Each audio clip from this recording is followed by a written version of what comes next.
D'abord, je lui apporte tout mon soutien. C'est une amie. J'ai appris à la connaître dans des circonstances douloureuses, tragiques. C'est une femme qui se bat pour la cohabitation. C'est une femme qui représente justement voilée, musulmane, pratiquante, qui a perdu son fils par des djihadistes et qui se bat justement pour commémorer la mémoire de son fils.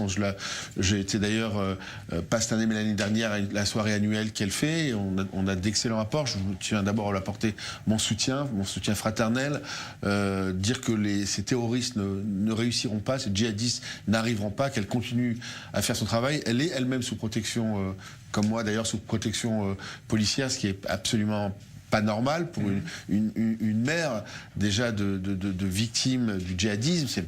Son fils était un soldat qui, comme vous le savez, qui est mort tué par des djihadistes à Montauban.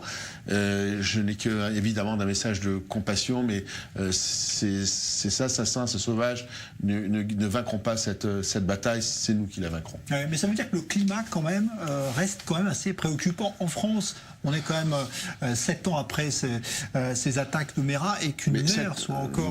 Mais Jean-Charles Banoun, 7 ans après Mera, je vous rappelle qu'il y a 1 an, on a massacré Mireille Knoll de dizaines de coups de couteau. Il y a 2 ans, on a tué Sarah Halimi, un voisin djihadiste, dans les 2 cas, par des voisins. On a tué 12 juifs en France ces dernières années parce que juifs, pas que juifs d'ailleurs, puisque le fils de Madame Benziaten était en l'occurrence soldat. On voulait atteindre la France, en tout cas un des symboles de la France, et le djihadisme est présent. C'est pour ça que je suis tellement triste lorsque je vois que notre pays n'arrive pas à comprendre et qu'aujourd'hui il y a des gens encore qui prônent l'antisionisme, qui est plus politiquement correct que l'antisémitisme. On a d'ailleurs nous décalé le projet de résolution de loi qui devait passer la semaine dernière à l'Assemblée nationale. J'ai parlé au président de l'Assemblée, il me dit qu'a priori ce sera décalé à la rentrée. On va écrire au Premier ministre pour savoir si on ne peut pas le faire peut-être sur une date symbolique, par exemple aux alentours de la rafle du Veldiv au mois de juillet. Parce que pourquoi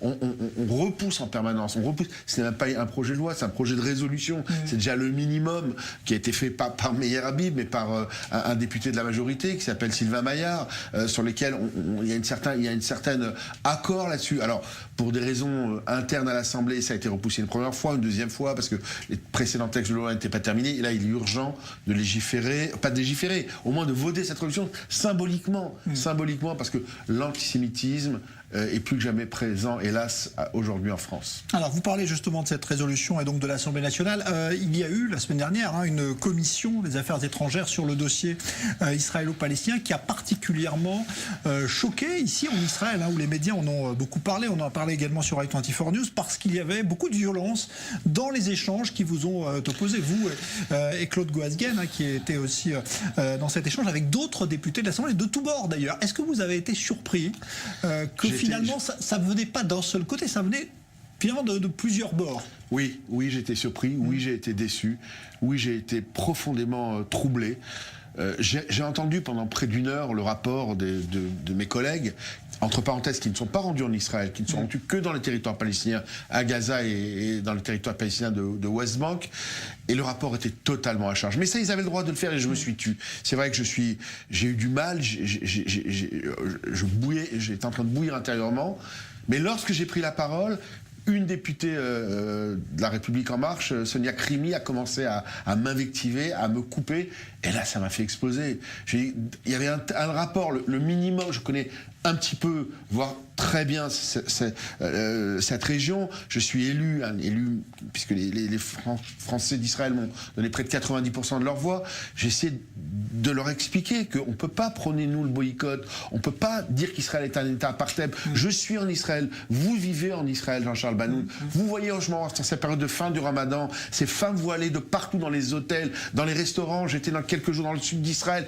Partout, nous voyons, parce que c'est un État qui partage, parce qu'il n'y a pas de différence aujourd'hui entre musulmans, chrétiens et juifs dans ce pays. C'est ça la réalité. On ne peut pas falsifier la réalité. On peut certainement certains le souhaitent, un État palestinien, une entité palestinienne, mais pas en falsifiant des faits historiques. On le fait chaque année d'ailleurs en votant à l'UNESCO. Donc j'ai éclaté évidemment. Il y a eu, y compris j'ai eu des mots difficiles avec Christophe Hutin, qui est pourtant un député socialiste, mais qui en entretient de bons rapports, qui a sous-entendu, et tout le monde l'a compris comme ça, que parce que Gérard Kouchner était juif, il pouvait pas être objectif. Non, c'est pas vrai. Tous les plans américains. Il y avait là aussi des propos qui avaient une connotation antisémite. On rejoint le débat sur antisionisme. Je n'irai pas jusque-là. Je dis simplement que Israël reste le juif des nations. C'est la triste réalité. Comme j'ai commencé à l'expliquer, dans cette région, il y a eu près de 600 000 morts ces dernières années. On a massacré, on a tué, on a noyé, on a brûlé vif. Le seul endroit qui préserve nos valeurs de démocratie où les chrétiens, juifs, musulmans vivent ensemble, c'est cet état homosexuel. On peut croire, pas croire, c'est Israël. C'est ça la réalité. Et aujourd'hui, lorsque je vois que chez Jean-Charles, en France, chez nous, c'est ce que j'ai essayé d'expliquer à la Commission des Affaires étrangères.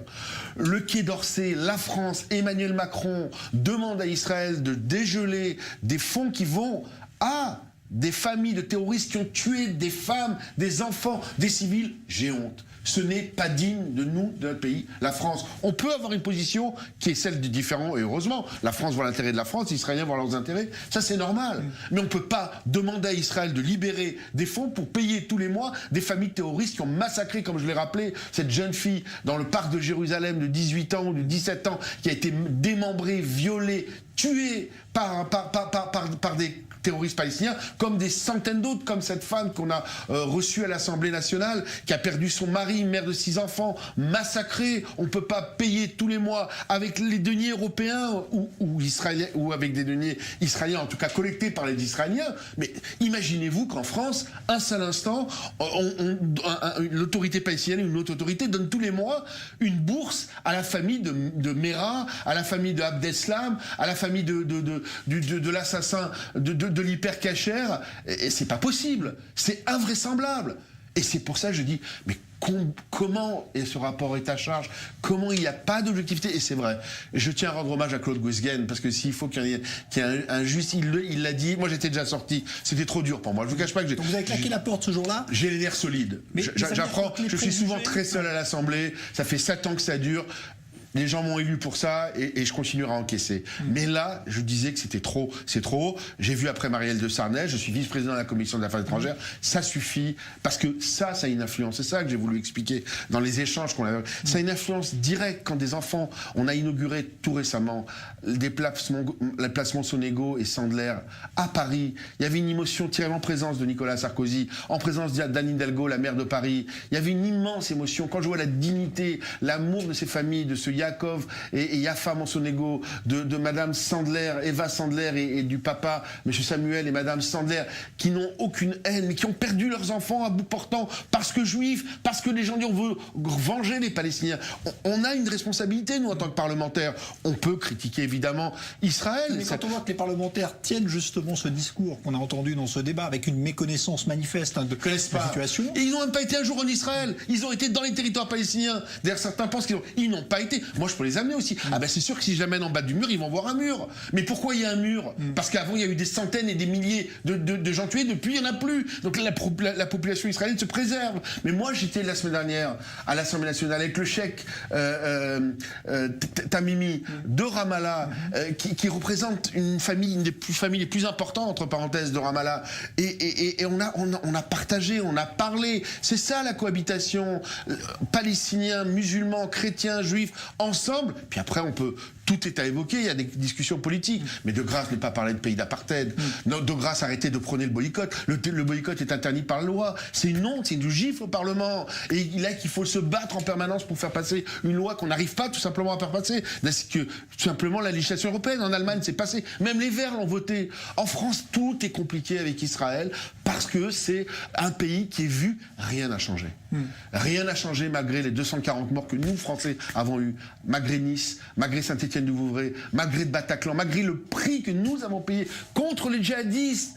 Ça n'a pas changé. Je ne vous parlerai même pas de l'Iran. Lorsqu'on sait qu'aujourd'hui, on a découvert à Londres des stocks extrêmement importants d'explosifs, alors que les Iraniens ont voulu faire un attentat en France, chez nous, qui a été déjoué grâce aux informations reçues par les Israéliens. Je le sais directement de la part du Premier ministre Netanyahou, que j'ai vu tout très récemment. Et je peux vous dire que... rien ne change, et je rends un hommage vibrant à Claude Guesguen. Écoutez, ça ne nous empêchera pas de continuer à travailler, d'essayer de convaincre, d'essayer de voir les choses un petit peu avec des yeux un petit peu différents, mais je suis assez pessimiste pour rien vous cacher. Alors un mot, parce que ça concerne l'actualité française et du Moyen-Orient, c'est le rapatriement aujourd'hui de 12 orphelins français de djihadistes qui sont donc partis faire le djihad en Syrie et qui reviennent en France. C'est un problème pour la France, on voit bien, qui ne sait pas trop comment prendre ça. Est-ce que vous êtes pour d'abord l'accueil de ces enfants sans parents qui sont revenus aujourd'hui en France? C'est une vraie question que vous posez. J'étais un des premiers, d'ailleurs, que j'ai rencontré avec Laurent Wauquiez la semaine dernière à Lyon. Il y avait les assises franco-israéliennes avec Philippe Meunier pour avoir demandé dès 2014 la déchéance de nationalité des terroristes. Parce que pour moi, à la base, j'avais demandé avec Philippe Meunier, on avait essayé de faire passer un projet de loi, y compris François Hollande s'était rejoint à notre idée, il a convoqué le Congrès, mais c'est pas passé comme vous le savez. Pour moi, quelqu'un qui va faire le djihad doit être déchu de sa nationalité. Après, un enfant, qu'est-ce que vous voulez que je vous dise de la part d'un enfant de moins de 10 ans, c'est très compliqué. Tant qu'on rapatrie pas les parents, moi ça me pose pas de problème. Le problème c'est qu'une fois qu'il y aura les enfants, on va dire on peut pas laisser les enfants sans leurs parents. Or les parents sont des djihadistes. On a quand même eu 250 morts en France dus au djihadisme. Donc on peut pas faire comme s'il n'y avait rien eu. Ces gens-là, pour moi, doivent être déchus de la nationalité française. Ils se sont mis au banc de la nation. Ils ont voulu tuer, ils ont tué des Français, et donc pour moi, ils déchus. Un enfant n'est évidemment pas responsable des actes de ses parents. C'est pour ça que j'ai une certaine retenue quant à la façon d'agir. C'est plutôt compliqué.